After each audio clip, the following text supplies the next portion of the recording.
I will now teach you 3 things you need to know before you start your planche journey. This is all fundamentals for you to progress as fast as possible. First thing to know is that planche, yes, it is a lot of shoulders, but the core plays a major role as well.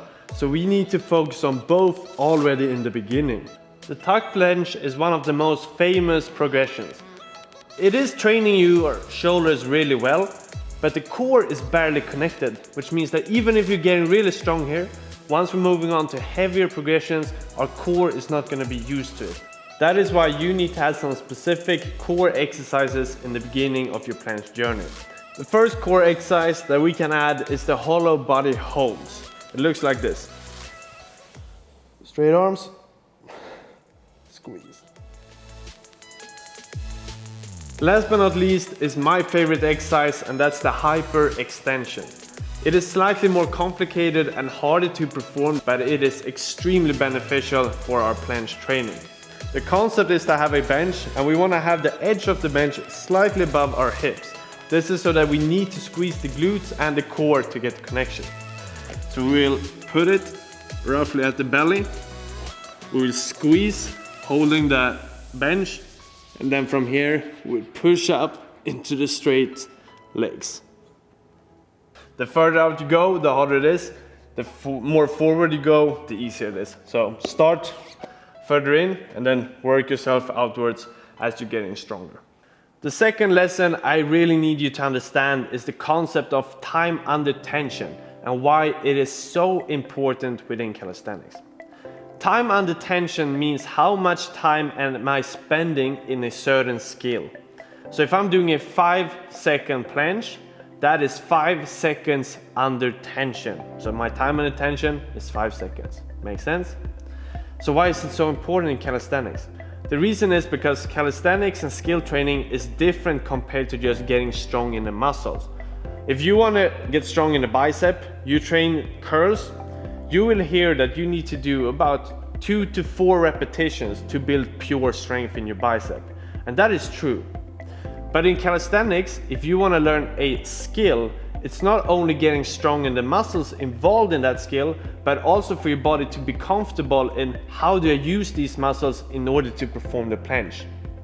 And that's where time under tension is so important. So if you're doing holds, you want to make sure that you are in between 8 to 14 seconds holds, because at that point you're building strength, but you're also having a really high time under tension, so your body is getting comfortable with performing the skill. This means that whilst you're then getting stronger in your shoulders, in your core and muscles involved in the planche, your body can then utilize that strength in making your holds longer, cleaner and better. And that's why time under tension plays a major role, and you need to adapt your training program so your reps and holds are above 8 seconds or reps if that's the case. But how do we actually adapt our training to guarantee that the time under tension is high enough? Let's say I'm at a progression like the advanced tuck, but I can only hold this position for about 4 seconds and then I drop. It is building some strength, but the time under tension is so short that we would prefer to get it higher. But how do we do it? This is where I can strongly recommend resistance bands.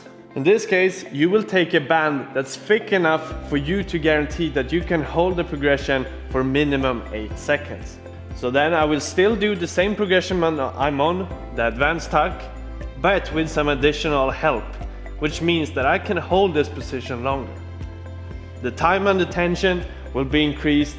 I will condition the joints. It's going to be less pressure, but for a longer period of time.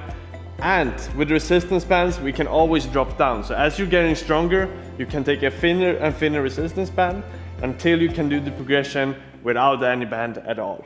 And for weighted exercises like the straight arm raises, that's simulating, it's conditioning our joints and building shoulder strength, we choose a weight that's suitable for us to do around 10 repetitions.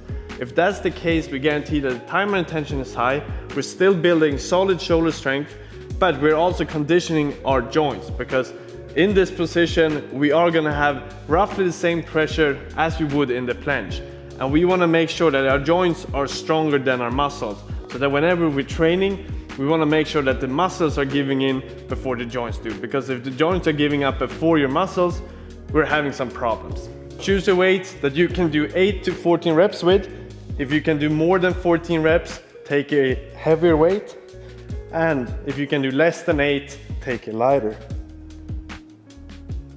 The third lesson is that you should always start with exercises that requires the most muscle connection. A clear example is that if you're doing a workout, always start with the planche progressions. The reason is because that's where we need to be the most fresh, both in muscle-wise, but also mentally and with the muscle connection. All of those three, we want to have peak performance while we're performing the progression, because it is mostly simulating the skill or the goal that we in the end want to learn, which is the planche. Then after we're done with that, we can move on to the more muscle-specific exercises. And that can be straight arm raises, it can be weighted dips, it can be curls. Things that doesn't involve as much muscle connection, and that's also way easier to adapt. All the things with weights, we can always reduce the weight, but for progression-wise, we really need to be fresh. Therefore, always start with your planche progressions before doing other exercises in your workout. I hope this gave you some great value and things that you can apply in your own training in order to progress with planche as fast as possible. I also have a full planche program for beginners that's video format. It's me explaining even more in detail and giving you a full schedule of how you should train. It's all in an app, so super convenient, easy to pull up, easy to follow.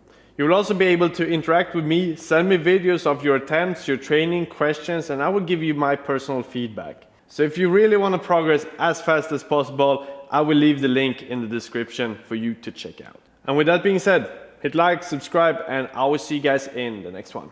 Choo choo!